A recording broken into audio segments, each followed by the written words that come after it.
There are so many different scales when it comes to learning jazz. You've got your major, your dominant, all the different types of minor, the modes, you've got your Dorian, Phrygian, Mandalorian, Flexor Middleton, which is the ninth mode of a melodic monkey. The list of scales is endless, and what I want to do today is simplify it and tell you what I think the essential scales are to get started. So this is what I was taught and kind of what I think makes sense. It's by no means definitive, so if you have another idea or another opinion, please let me know in the comments. So what I'm going to do in this video is talk about the essential scales and an easy way in which you can learn these scales and get them under your fingers so you're able to improvise with them.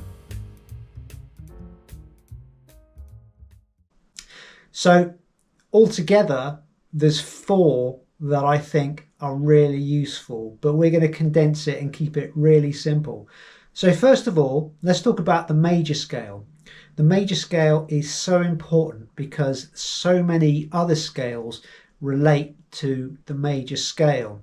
So once you've got the major scale under your fingers, you've instantly got access to lots of other scales if you know how to make the alterations. So you can think of the major scale as the home scale, the kind of backbone for the other scales. The next scale I would say is the minor scale, and then after that the Mixolydian or the dominant 7th scale. So you've got 3 scales there, and you can access all 3 scales from the major scale, and I'm going to show you how.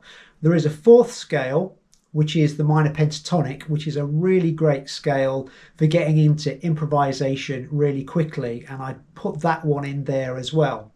But let's start off with the major scale and how you can convert that major scale to a Dorian minor scale and a dominant 7th or Mixolydian scale. So what I'm going to do is play C major.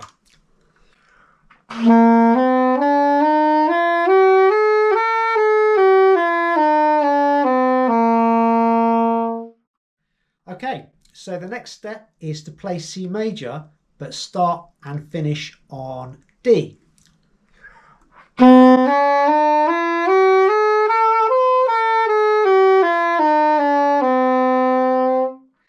So when I did that, I actually played a D minor scale, D Dorian. And this works because within the major scale there are modes, but I'm not going to get into that right away. I'm just going to keep it really simple. So whatever major scale you play, if you start and finish on the 2nd degree, you get a Dorian minor. So let's try it in a different key. So I'm going to go for G major scale.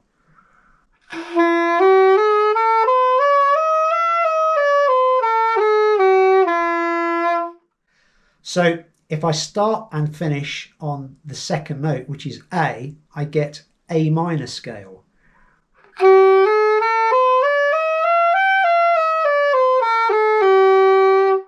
And to be specific, it's a Dorian minor. Okay, so let's take it a step further. So we've got our C major scale. If I start the C major scale, but start and finish on G,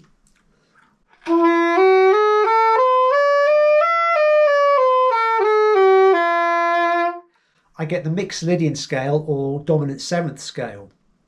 So let's take that into another key. Take my G major.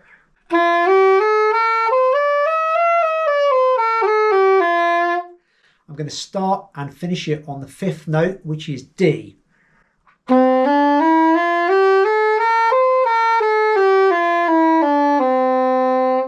So there I get my D Mixolydian or D dominant 7th scale. So to summarize, from your C major scale, if you start on the 2nd note and play and finish on the 2nd note, you get a Dorian minor scale. Again, from the C major scale, if you start and finish from the 5th note, you get your Mixolydian or dominant 7th scale. So it's a really nice way to play a major scale, then play it on another degree and get a different scale. And what's important is, although the notes are the same, the chord tones or arpeggios are different. So if you're playing a D Dorian scale, you have to use the 1, 3, 5, 7 of that combination of notes to get your chord tones, and the same for the for the Mixolydian scale. So like I said, a really nice straightforward way to get your major, minor, dominant seventh scales under your fingers without getting really confused and having to think about different scales. So those three scales will get you through a lot of jazz standards. So if you learn how to use them in terms of improvising and the chord tones, it'll sound fantastic. Now I did mention there was a fourth scale, and that's the minor pentatonic. And I mentioned this one because it's very easy to create patterns with the minor pentatonic, to create licks. A lot of great jazz tunes are written using the minor pentatonic to form the head. So it's really worth getting it under your fingers. And while you're learning the major, minor and dominants, it can be a shortcut to get you improvising while those are kind of settling under your fingers. So the minor pentatonic on G, for example, would be G, B flat, C, D, F, G.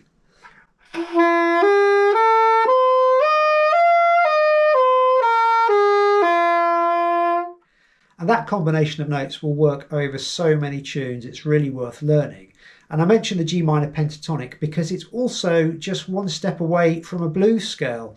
So for the G blues scale, you'd simply add a C sharp, G, B flat, C, C sharp, D, F, G.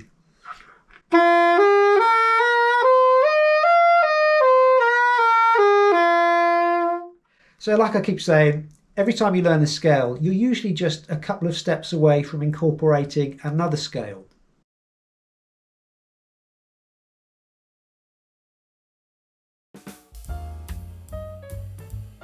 So I hope you find that useful. If you've got a different approach or a different bunch of scales that you prefer to use, then please let me know in the comments. I've got some free licks PDFs on my website, so I'll leave the link in the description. And if you like this sort of content, then please hit the like and subscribe button.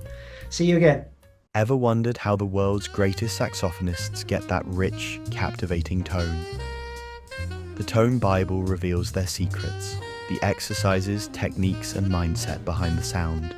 You'll learn how to play effortlessly across the full range, master expressive tools like ghost notes and growling, and shape your own unique voice. Plus, discover how mouthpieces, reeds, and setup choices transform your tone. The Tone Bible, your guide to sounding professional, powerful, and unmistakably you.